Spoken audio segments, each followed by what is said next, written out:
Hey, welcome back to the show. We're keeping it real, goes right. Welcome back to another edition of Real Take Sports Talk. Special edition. We got opening day. We got a bunch of other stuff to talk about. The NFL rules changes and whatnot. Decided I'd do another show this week to kind of make up for all the shows that we've been missing. But it's just me, no Johnny G, not yet at least. He'll be back hopefully by the end of April, maybe into May, but he will be back soon. In the meantime, remember to like, share, subscribe, hit that notification bell so you get notified whenever a new video is released. We got daily videos coming up. I got a lot of stuff recorded. I got a lot of stuff in the works. Be ready, everyone. It's going to be great. So glad everyone could join me. And we got a lot to get to today. Got NFL rules changes, like I said. The Chargers potentially being up for sale.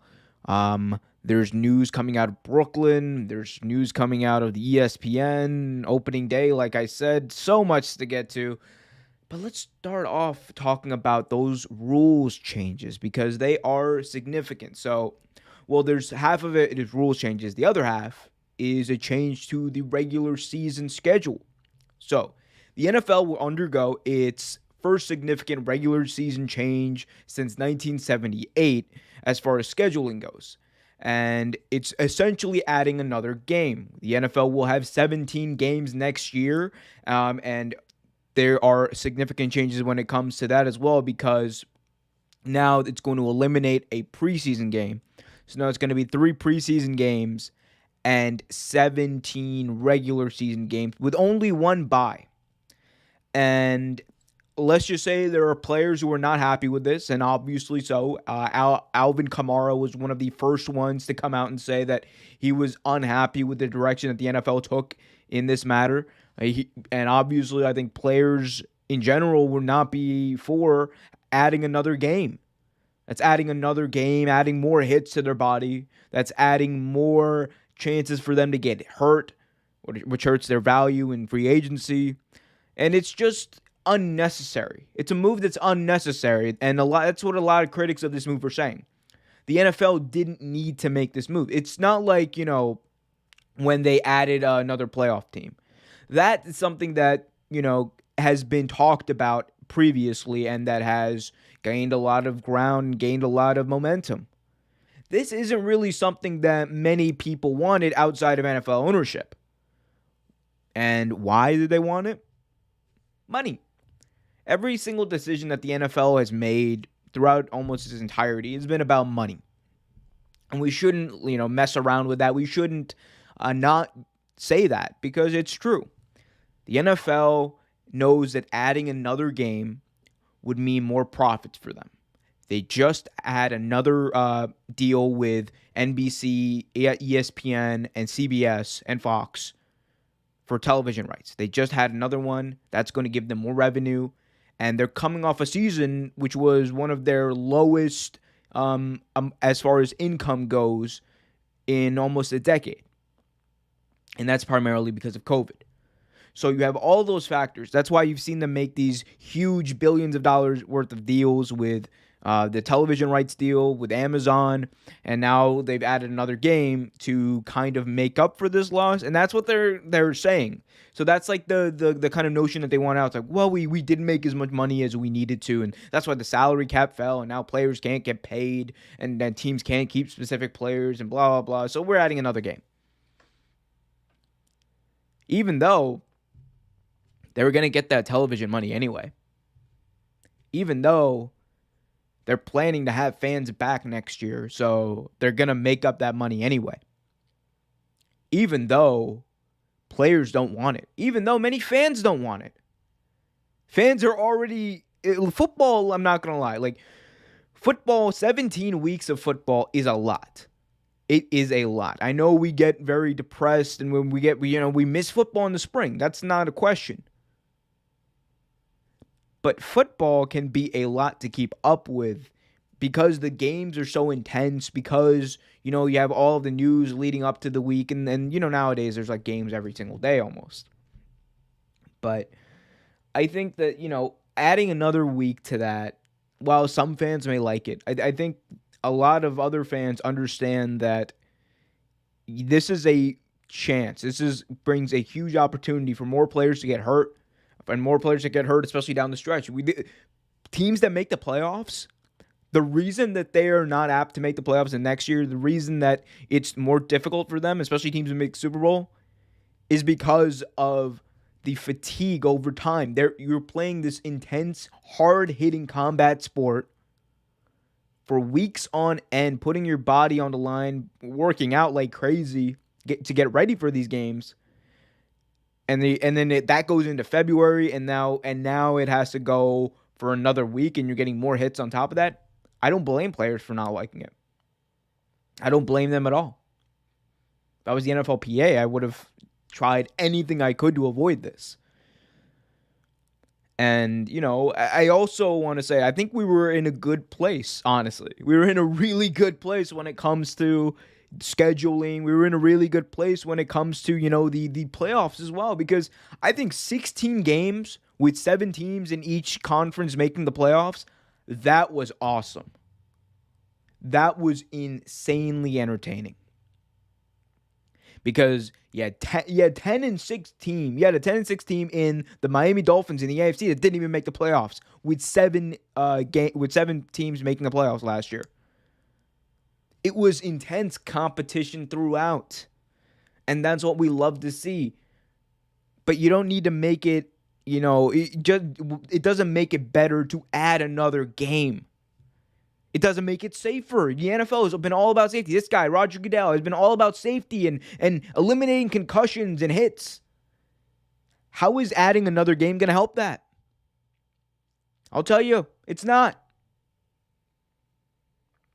So I just don't, I get why. Again, it's all about money for them at the end of the day. It's all about bottom line. It's all about Jerry Jones getting money. How about them Cowboys? That's what it's about. So, I don't want to hear that, they're doing it for the integrity of the game. They're making competition more intense. No. They're diluting the sport. You don't need to have 18 games or 17 games in a year. Also, the fact that they only have one bye week for this year, that's insane. That is insane. So you're adding another game, but you're not even going to give teams another week to rest. It's all about money. Always has been, likely always will be. Another thing that was in the news this week as far as the NFL is concerned is potential rules changes. So the NFL's competition committee has endorsed 6 potential rules changes for the 2021 season, including a proposal that would expand the scope of information that replay officials could provide onto on-field officials and crews. And that's an initiative headed by John Harbaugh. So this specific proposal about adding another official would add an 8th official that would have access to television replay and be positioned somewhere other than the field. So this is essentially adding a designated replay official for that specific game, which I'm all for. I think I think football is one of those sports where, we have the technology to call it right. I think we can call it right. I'm not saying we need to replay every single play, but challenges and, obvious blown calls, I think we can do that. I think that's fine. That's doable. It's not something that's going to add to the length of games intensely. That's not something that's going to destroy the integrity of officiating in the NFL or destroy the integrity of the game. It's gonna make it so the game is called right. And I don't see a problem with that. Other rules that were proposed were a significant restriction on blocking below the waist beyond 5 yards of the line of scrimmage and 2 yards outside of the offensive tackle. So this has to do with downfield blocking. So essentially, it would limit the amount of times people could block below the waist after 5 yards, which, okay, yeah, I feel like that initiative that was kind of already understood prior to this. But at the same time, I guess they just want to get it in writing. That's fine. Prohibiting playoff teams from signing players who had been cut by teams. Okay, I'm sorry.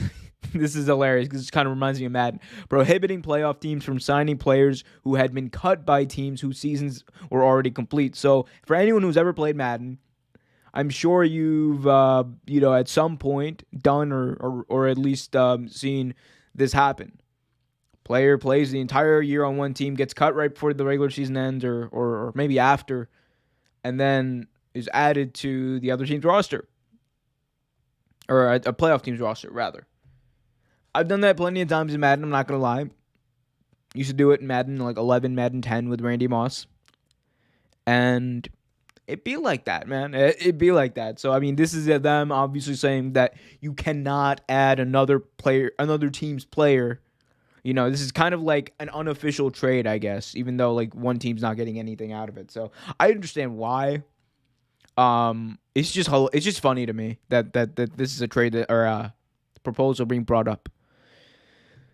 Another rule change requiring teams to report tryout and visits to league office throughout the year. Okay. No, it doesn't change anything for me. Another rule change, a revamp of overtime. This is a rule proposed by the Ravens and the Philadelphia Eagles that would require the winner of the coin toss to choose one of two options: where to spot the ball or where the team will get the first possession. Interesting. So let me explain this rule change a little because there's been a lot of talk about this specific change, and this is something we might not see this year. But we could potentially see down the line. We could potentially see next year, maybe 2 years from now. I think this is the direction that the NFL might go to kind of fix the overtime rule. So right now, the way the overtime rules are written and the way the overtime works is that there's a coin toss, and it works just like the coin toss in the beginning of the game. If you win the coin toss, you get to receive or say you want to kick. And nowadays, most teams receive, because if you go down and you score a touchdown on that drive, you win the game. Touchdown wins. So that's why you see teams going out there and saying, I want the first possession. Now, on the flip side of that, what that does is the team that loses the coin toss, it puts them at a disadvantage offensively because their offense a lot of times doesn't get to see the field. We saw that in the Super Bowl with Tom Brady and the Falcons. Oh, Tom Brady. The Patriots and the Falcons. It's basically Brady. We all remember 28-3, the comeback. Falcons never saw the ball in overtime. Brady just went down and scored. So what this would do is you would essentially get to choose where to spot the ball if you want to go on defense, if you win the coin toss. Now, you also get to choose which team will get the first possession if you want to, and then those are your two choices. So this is kind of revamping that, making it a little more strategic, and maybe if you put the other team's offense in a bad position, in bad field position, you'll have a better chance of potentially getting the ball back and being able to win with a field goal. So, and then they have another overtime option that would create a true sudden death. So the Ravens and the Eagles, this is another rule proposed by them. They basically said, either we're doing it our way or we're going back to sudden death overtime. Let Justin Tucker go out there and kick a 63-yard field goal to win the game. Oh, man. I love to see it. Last few rule changes. A request from the Kansas City Chiefs to relax rules for uniform numbers. I want to see this. I want to see a wide receiver wear number 2. I'm a masochist. I don't care. I want to see messed up numbers all over the field. I want it to be like high school football. Could you imagine a quarterback wearing number 62? That would be hilarious. Last rule change. Rule change from the Los Angeles Rams. Everyone's favorite LA team. Well, the only LA team that actually wins. But we'll talk about the other team later. A rule change from the Los Angeles Rams that would impose a loss of downs if a second forward pass from behind the line of scrimmage and for a pass thrown. Okay, this has to do with forward passes. I don't really care about that. Not gonna lie. But you can see the NFL this offseason has been trying to change the game a little bit. I don't know. I still don't like the whole schedule thing, right? I'm never going to be okay. Let me be clear about this. I'm never going to be fine with the whole overtime or the whole changing of the schedules, because what that does now is it actually puts players in a shit position. And Alvin Kamara was right about this. Alvin Kamara was 100% right. It puts players in a position where they have to fight even more. And are they going to get paid even more? Not in the short term. Sucks. It sucks. It really, really does suck. Anyway, let's move on from that.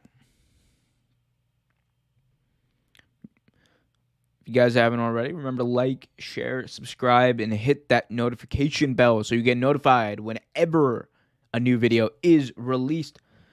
So let's talk about Justin Fields. So there's been a lot of talk recently about Justin Fields, about his future. He's been sliding a little bit down the draft boards as of recently.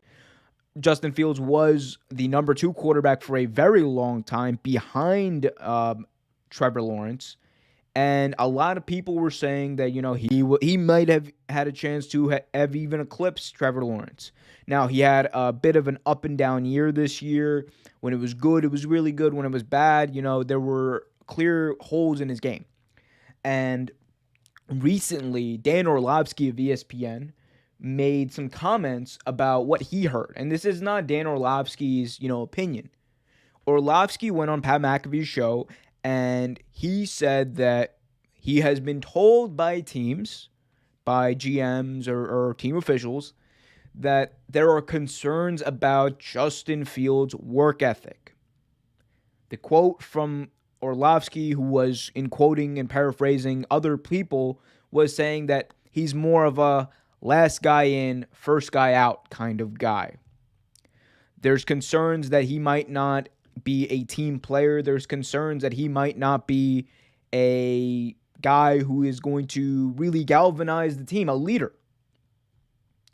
And that leadership quality, obviously, at the quarterback position is extremely important. You need to have that. So that's what was said on the Pat McAfee show. This caused a bit of a stir in the media. This caused a bit of a stir online, on Twitter, and it called into question Justin Fields. It called into question his work ethic. It called into question his draft stock, and we've seen him slide down. Now, Zach Wilson's the number 2 quarterback. There's talk that Trey Lance is probably going to go above him, but we'll see about that. But Dan Orlovsky actually took to Twitter, and he made a video where I'll just play the voice here, where he defended Justin Fields and kind of elaborated on his position. About Justin Fields yesterday and what I said. Oh, 1 second.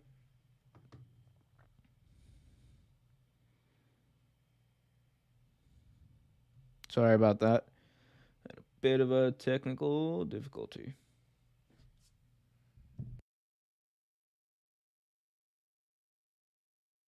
I want to have a conversation about Justin Fields yesterday and what I said on Pat McAfee's show. So Pat on yesterday's show asked me, hey, sounds like Justin Fields is dropping. Why do you think that's the case? And I said, I don't know, but I had done some digging, and teams had told me that there were concerns with his work ethic, how great he wanted to go be. And I said, that's what I've heard, Pat.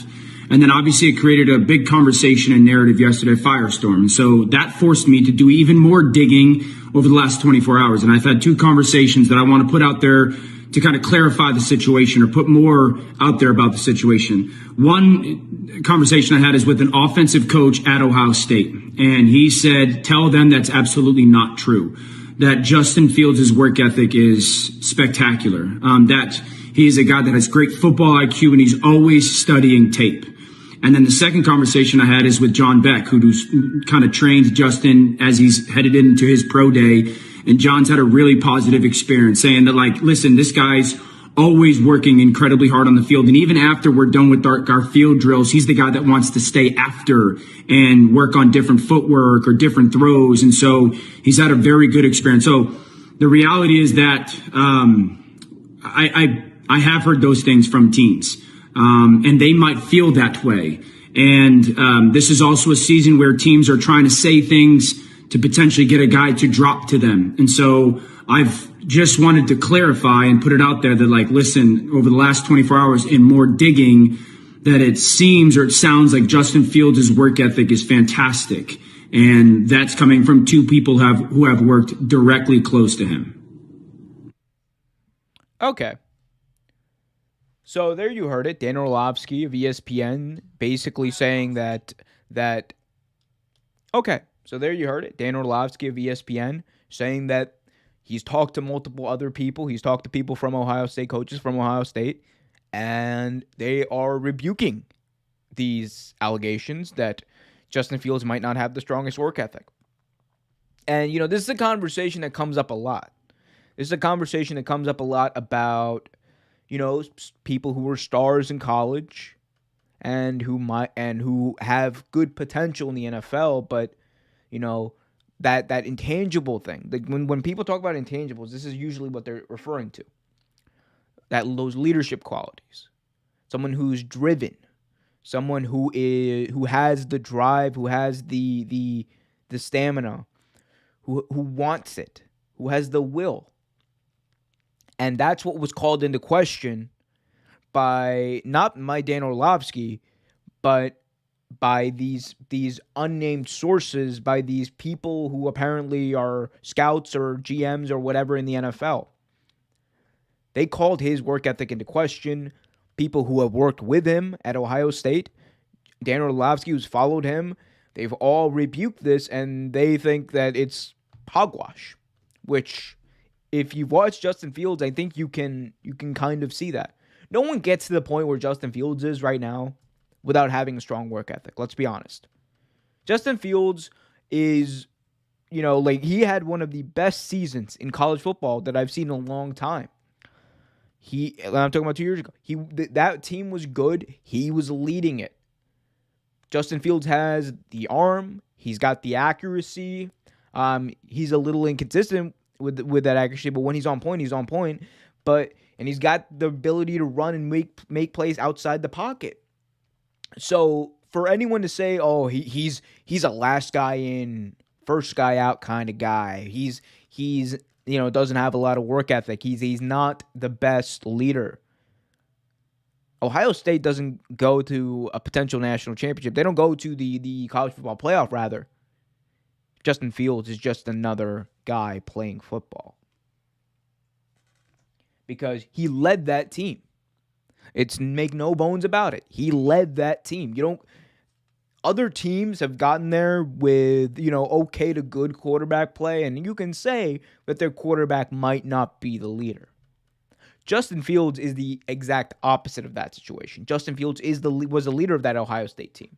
So I don't get it. And I also honestly don't get why he's falling down a lot of draft boards. I understand Zach Wilson is good. I understand Trey Lance is good. I understand people think Mac Jones is good. I disagree. But I do think that people are overlooking Justin Fields quite a lot. I think it still breaks down to me. If you're asking me to rank these quarterbacks 1 through 5, number 1 is Trevor Lawrence. Number 2 is Justin Fields. Number 3 is Zach Wilson. Number 4 is Trey Lance. Number 5 is Mac Jones. So I don't get it.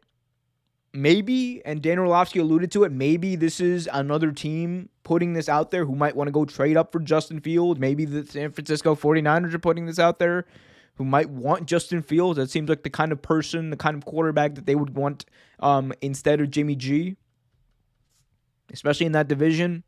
But, this happens. A lot of times teams put this kind of stuff out there that you tank someone's draft stock. And, we've seen this kind of stuff happen before. And not necessarily, and this might not even be to tank his draft stock. This might be on purpose. This just might be to tank his draft stock as a way of spite. Because we saw something, we've seen similar tactics, whether it be the Laramie Tunsil video of him smoking pot that was released the night of the draft that potentially led to him losing out on money because he dropped into 13 and he was expected to be a top 5 pick. We saw it with Josh Allen right before the draft. There were some some comments that he made on Facebook when he was like 16, 15 years old that, he regrets, that included some racist remarks. So, I mean, this kind of headhunting, this kind of, stuff doing stuff to kind of ruin someone's draft stock or hurt someone in the draft, it's been done before. The question is, does this end up hurting him at all? I don't think so. There's always going to be those organizations. Terrible organizations are always going to take these things terribly because they are not willing to overlook, or they're willing to overlook the talent. And they're not actually willing to dig too deep into this kind of stuff. They're just like, we don't want this. And that's why the Bears picked Mitch Trubisky at number 2. And that's why the Bears, they made the playoffs, sure. Two times under Mr. Trubisky. How many wins? I have a saying about organizations in the NFL. You can't fix bad organizations. You will never be able to fix bad organizations. The only way to fix bad organizations is by selling the goddamn team. To quote Bob Irsay, late owner of the Indianapolis Colts. Speaking of bad owners, I have one that we are about to talk about that I think is going to be interesting to go over this. But, let me fix that. In the meantime, while I fix this, guys, remember to like, share, subscribe, hit that notification bell so you get notified whenever a new video is released. We got new videos on the daily, people. Be sure to check those out. Let me just fix the positioning of all this so you guys can get a good look-see at what I'm trying to show you. Okay, this should be good. All right. So there's been a lot of talk. Oh, sorry, got distracted for a second. Text message. Don't ever answer text messages. Actually, keep your phone off if you're ever doing a stream, guys. If you ever think about starting a YouTube channel, definitely keep that in mind. So there's been a lot of rumors that have turned into potential litigation in the Spanos family. So Dean Spanos, owner of the Los Angeles Chargers, is being told to sell the team, and by his sister of all people. So this was reported by the LA Times. Let's take a look at kind of what they're talking about. Again, this is the LA Times. They are saying that Dean Spanos' sister has filed a petition in Los Angeles County Superior Court trying to force the sale of the Chargers. There's a whole article. You guys should look into that. But here's some good snippets from the article. Dee Spanos, a sister of controlling owner Dean Spanos, has filed a petition in Los Angeles County Superior Court arguing a mounting debt that has imperiled the family's finances, and the only solution is to put the Chargers on the market. This is apparently a quote from her in her petition. Every day that passes increases the risk that the charitable beneficiaries and the Spanos family legacy will suffer irreparable financial and reputational damage. Goes on to say the 158-page filing is about the future of the Chargers, which is owned by the Spanos family since 1984, and revealed that the family dispute until now has been played out in private. So she's apparently been trying to convince Dean Spanos to sell the team, which is something that many people in San Diego try to do. Many fans in LA, I'm sure, are still trying to do, which I've been actively trying to do for years, even though I'm not even a Chargers fan. I just think Dean Spanos as an owner is bad for football. Just some more on this situation. This is, again, in her petition. Dean has failed to present any plan to address the trust's bleak financial picture. His plan is hope. It's another thing from the tweet. From 2017, Spanos' decision to move the Chargers to LA is the biggest he'll ever make and one he won't escape. And yeah, that is big. It's no secret that Dean Spanos has been amongst some of the worst and most disliked owners in the NFL. And it's easy to do that once you move a team. I think whenever you move a team, you open yourself up to that criticism because you're taking away a team from a market. You're taking away a team from fans that have grown to love that team, especially in San Diego. Like, the fans in San Diego for years, got a lot of shit. And some of it was warranted, like the empty stadiums, but at the same time, the teams weren't that good. If Spanos was putting out a good product, those seats wouldn't be empty. But when Spanos moved the team to LA, it was a decision that was made out of kind of what he said right there, hope. It was the hope that LA would be a better market than San Diego. It was out of a hope that fans in LA would receive the Chargers better. It was out of a hope that he might one day get his own stadium. And his hope turned to shit because none of that stuff ended up happening. Literally nothing came true. Stadium, he rents that stadium.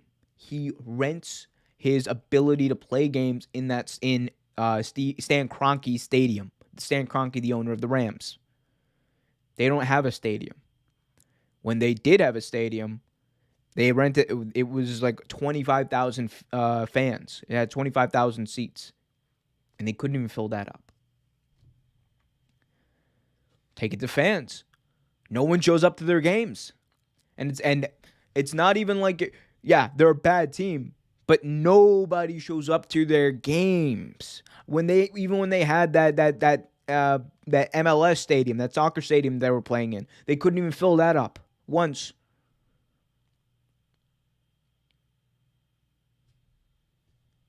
Hope. Hope is what Dean Spanos is hoping for. Hope is a pipe dream. And it's no secret that he suffered financial loss.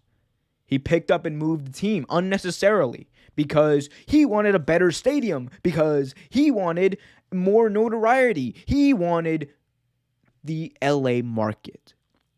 But he decided, knowing well that the Rams were also on the move and Kroenke had the financial capital to, one, make that move happen, two, get a stadium by himself. He decided, I'm going to do that too at the same time. So not only am I going to be the second person coming to this market, I'm going to be the Chargers coming to this market and not the Rams. The Rams at least were in LA in the past. They have some ties to the LA area. The Chargers, they're in San Diego. Yeah, okay, it's a few-hour drive, yeah, whatever. But anyone who wasn't a fan of the Chargers before is not going to suddenly become a fan of the Chargers now because they're in LA. If you seriously believe that, you don't understand how football works or how fandom works. So for Dean Spanos to say that at this point, I'm losing money, I'm burning money, I'm losing fans, my franchise is terribly run, I can't hire a coach, I can't do anything productive to help my team win, to do all of that, and on top of it say that I'm just holding out hope. That's exactly what your fans have been doing the entire time you've owned the team. They've been hoping for winning. They've been hoping for a Super Bowl. They've been hoping that you sell the team. And it's a shame that it took your sister coming out. Big round of applause for her as well. Big round of applause. She had the guts to say it to your face and to say it in court and to hopefully make this happen because you need to sell the team. And I'm not even talking about for your own solvency. I don't care. No fan really cares, Dean Spanos, about your solvency or if this helps you get out of debt. No one cares. It's about the team. It's about football. Any fan of football knows that you owning a team isn't a good deal. You owning a team, you burning money, not being able to even hold this team together probably, not being able to hold on to Justin Herbert. I promise you, if Dean Spanos still owns the team, Herbert's not going to want to play for him after a few years. Or if he is, not going to be able to re-sign him because he's not going to have the money. So all this talk, year in, year out of hope. Hopeless is what you are, Dean Spanos. Hopeless as an owner. Hopeless, apparently, as a businessman, because you couldn't run the team right, and you couldn't even make the move worthwhile.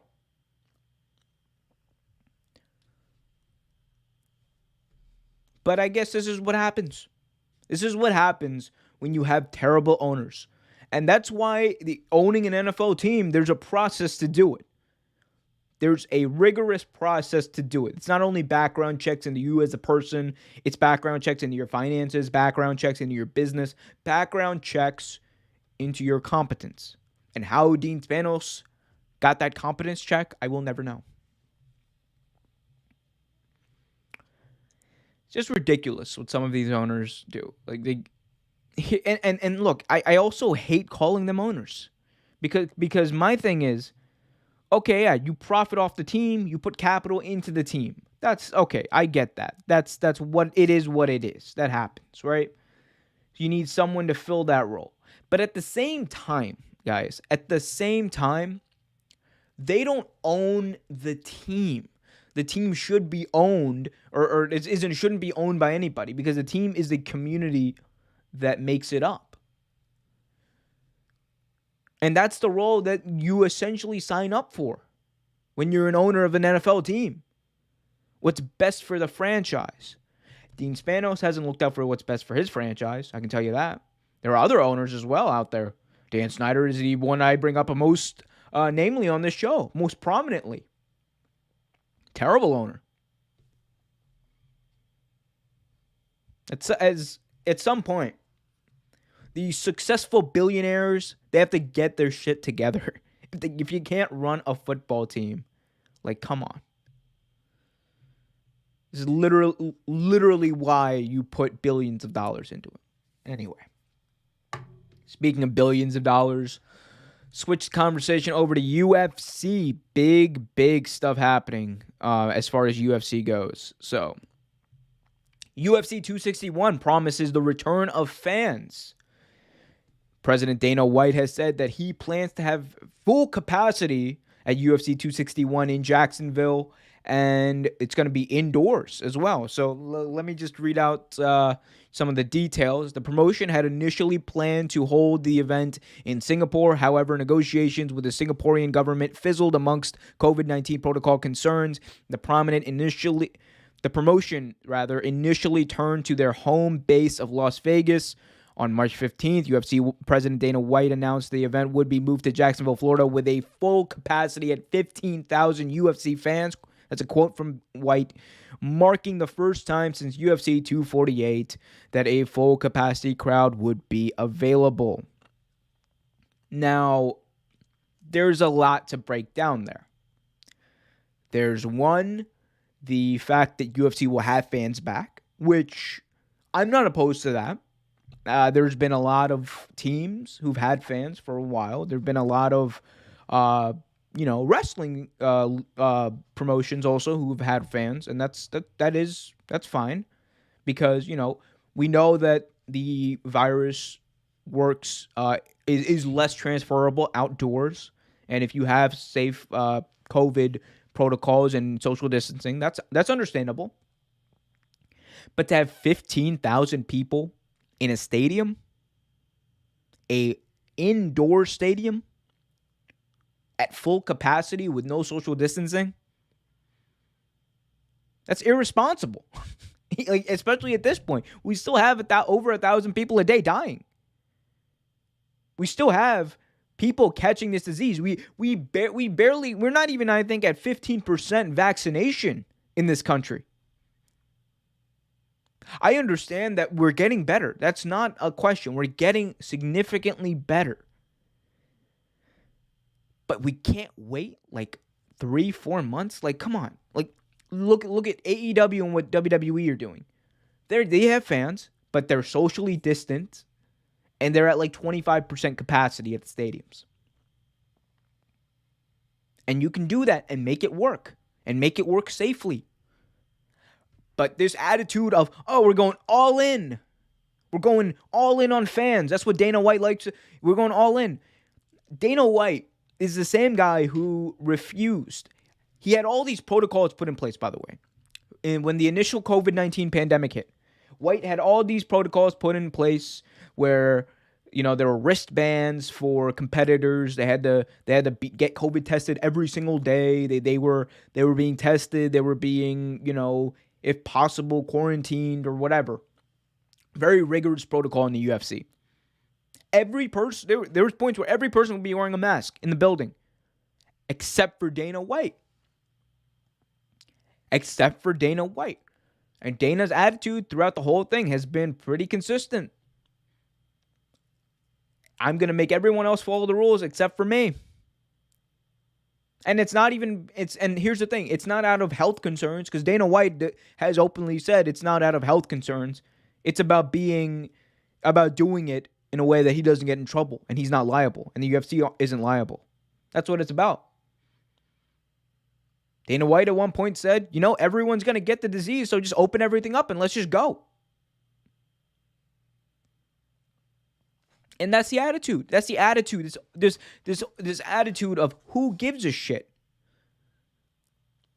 This attitude of just do what we're going to do. Let us do what we're going to do and we'll be fine. But by putting 15,000 people in a full capacity arena, when we're still in the midst of a pandemic, when actually we're in a little bit of a surge, to do that now, it's irresponsible. You can wait. Dude, we are literally at a point where by summer, hopefully everyone who needs to be vaccinated will likely be vaccinated, or most everybody will. And then you can have your 15,000 fans. Okay? You could wait until the summer, but you didn't, and you're not.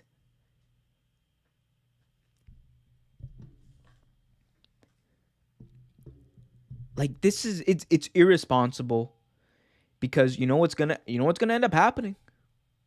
Jacksonville, Florida. This event's taking place. Gonna have 15,000 people, no masks. Oh yeah, no masks, by the way. No masks, no social distancing, nothing.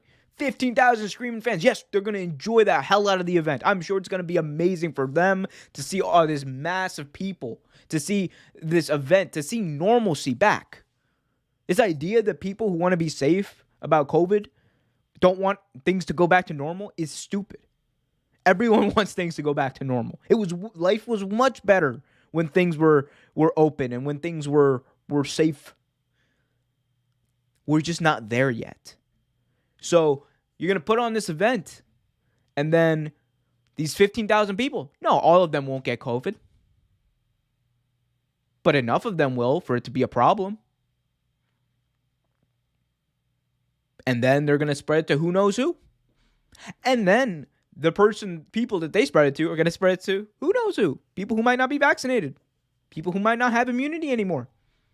And it goes on and on and on. That's how pandemics work. That's how contagions work.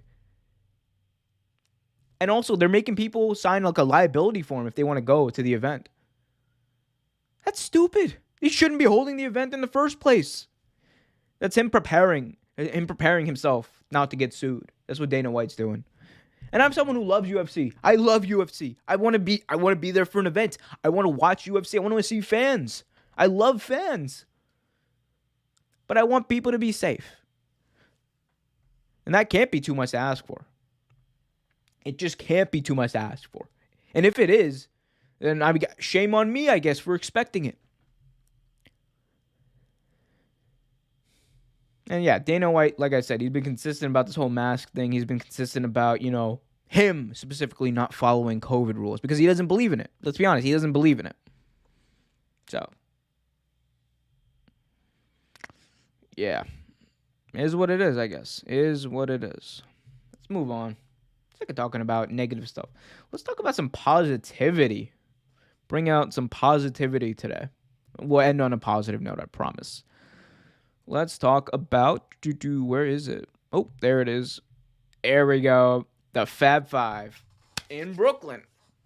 All right, so this week, LaMarcus Aldridge has joined the Brooklyn Nets, making their starting rotation, you can see it right there, pretty fucking scary when you think about it.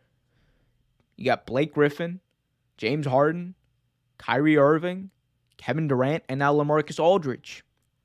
Then you also have people like DeAndre Jordan on that team. This Brooklyn team, this Brooklyn Nets team, this is a monster team. Like there were super teams in the past. They're the big three. This is the big five. And I don't care what people want to say. Oh, LaMarcus Aldridge is over the hill and Blake Griffin doesn't got it anymore. Nah, they're still gonna be at like productive superstar level players on this team. Because once you have people like Irving, when you have people like Harden, when you have people like Durant all on one team, they bring out the best in their teammates as well. And that's one thing I think has been overlooked significantly throughout this whole process that the Brooklyn Nets have been doing this year. And the Nets, people want to say, oh, well, the Nets they're just all show, they're all flash. That's one of the stupid things I heard on Twitter. They're 33-15 right now. And that's what Kevin Durant, I believe, in injured. Kyrie not playing at 100%. James Harden not playing at 100%. LaMarcus Aldridge hasn't played yet. He's set to play, I believe, on Friday. Blake Griffin is just beginning to get started. Give him a month. Just wait till the playoffs come. This is a team that nobody wants to face. This is a team that nobody likely can stop. And I said it before. When they traded for Blake Griffin. When they signed Blake Griffin, that this team is in a position where they're going to give LeBron and the Lakers a run for their money. Now they're the favorite. Have you seen the Lakers play lately? The Nets have the talent at all levels. On the bench, they have talent on the starting lineup for sure. They have unlimited ability. They have unlimited rotations that they can play around with. And they can have a superstar in the field, or on the court rather, at all times. Multiple superstars on the court at all times. Lakers don't have that. I mean, unless you want to see LeBron out there for 48 minutes a game. And eventually, those legs are going to cramp. I know it. I love LeBron, but those legs cramp. He starts getting a little slow. So I think this is definitely going to be a big next couple of months for the Brooklyn Nets. I think this is the team to beat. If you're in the East, this is the team to beat by far. It's over. Like that conversation over. Like I love Toronto. I love what they're doing. I love what some of these other teams are doing, but it's Brooklyn's conference. Now, Lakers, you got to see if they can get through the Western Conference right now. Some of the issues they're dealing with. If they can get through, they got to go through this. You're telling me you got to go through the entire Western Conference, then you got to go through that? Like those 5 players, plus DeAndre Jordan, plus the rest of that team? I wouldn't want to do it. That's all I'm saying. I wouldn't want to do it. Let's all right. We're coming up to the end of what I got scheduled. I don't know. Nobody has any questions today, so that's cool. We'll get to questions some other time. But let's see. Gotta set one thing up. In the meantime, be sure to like, share, subscribe, hit that notification bell, so you get notified whenever a new video is released. I love saying that, by the way, in case you guys haven't noticed. I love saying it with the inflection that I say it with. Let's see if I can get this going. Just give me 1 second. Oh, here we go. All right. Oh. All right, so Opening day in baseball. Huge opening day in baseball. Baseball is back. No more Mickey Mouse seasons. No more COVID season. I mean, yeah, you're still dealing with a little bit of the reactions from COVID, but, which we'll get into in a second. But, teams are going to have fans back in attendance. Teams are going to have fans eventually. They're hoping that every team eventually at some point has fans back, which is a good look because last year was a Mickey Mouse year. Last year, there were no fans. It was a boring year, and a lot of people say that last year might not count. But we'll get into that. Let's get into it, actually. A lot of people are saying last year might not count. A lot of people are saying that last year, the baseball season last year, might not count because it's a Mickey Mouse season. It was a season filled with COVID. It was a season with no fans, no integrity. It didn't feel like baseball. And if that's the case, then yes, I'm all for it. You know why? Because if that's the case, then my Nats are still the reigning, defending, undisputed World Series champions. Take that, LA fans.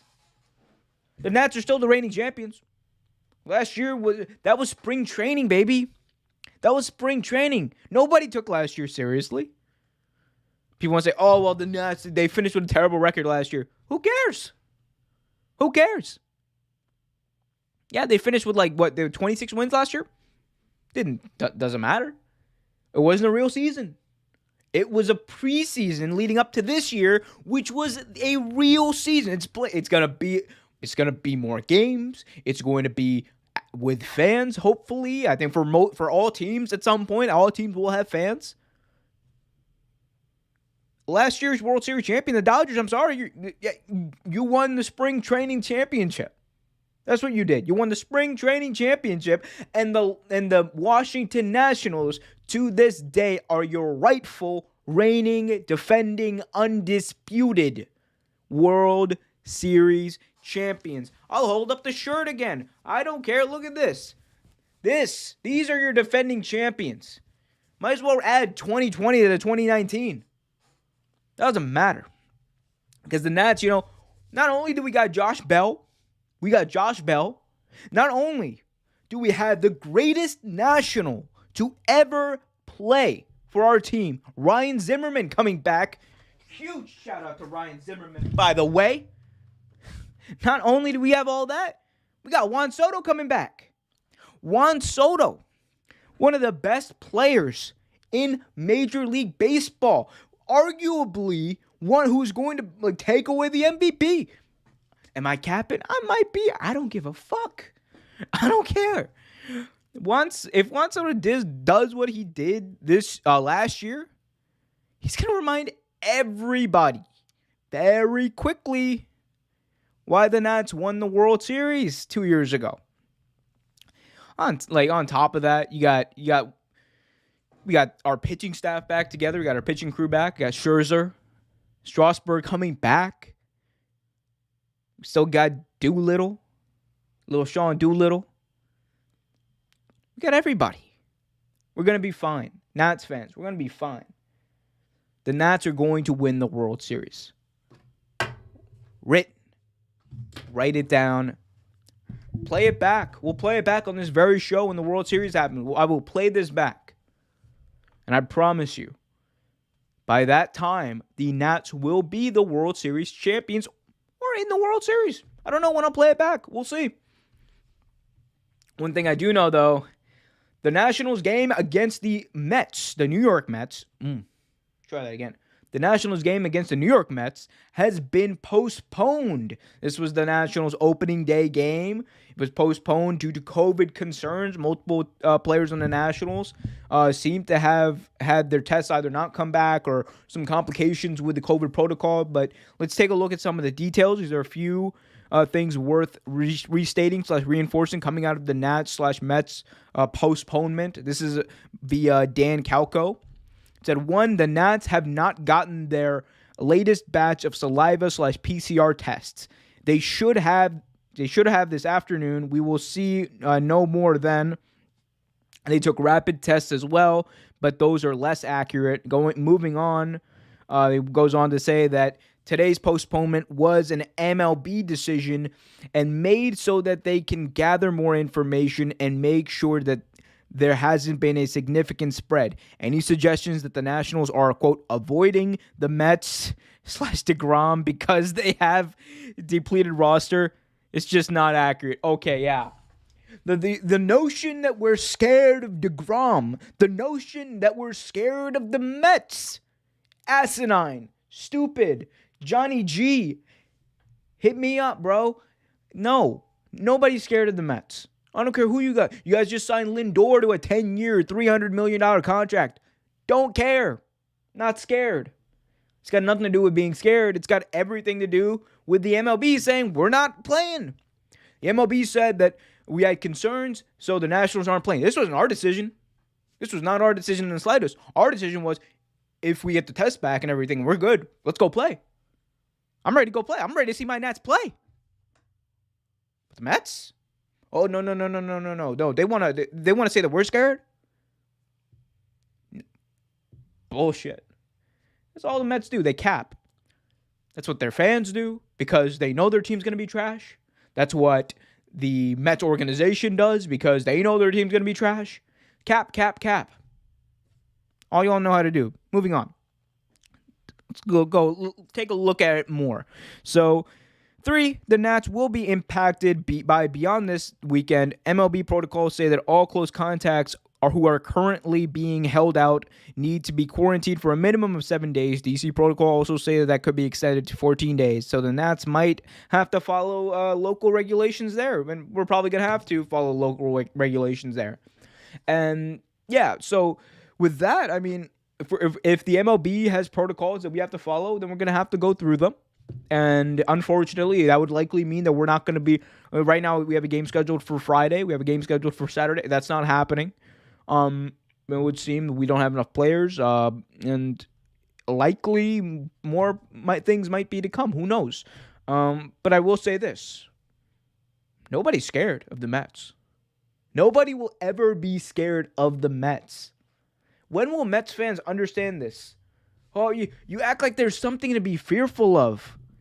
The only thing I fear from the Mets is perhaps a bit of the stench of failure from that franchise might rub off on us when we're at that close contact. It's the only thing I'm scared of. So that little bit of failure, that stench of failure, that aura of failure might just seep in a little bit. So that's why I'm telling you, hey, social distance, guys. We can give them a few feet. But I'm glad to have baseball back. I'm so ready for this season. It's going to be a great season. Hopefully we get to break that down with Johnny, Ben, everybody else. And I know I'm going to be here to watch it as well. COVID's going to be a big concern as it always is, unless you're in the UFC, in which case they don't give a fuck because they're stupid. But we'll see what happens with them as well. In the meantime, remember to like, share, subscribe, hit that notification bell so you get notified whenever a new video is released. Thank you guys for joining me for this 35th edition of Real Take Sports Talk. We got our 1-year anniversary coming up in just a month. Actually, just under a month, the 21st. Got a show planned for that week. Also, that's going to be the week of the NFL draft. Got a live draft special with special guests. I'm still trying to confirm some special guests. Don't worry. We're going to have that and more. So, like I said, like, share, subscribe to stay tuned. Also got Real Take Wrestle Talk videos coming out about the Hall of Fame, WrestleMania week. Oh my God, it's going to be a busy month, but I am so pumped and ready for it. I love sports. Baseball is back, baby. I'll see you next time.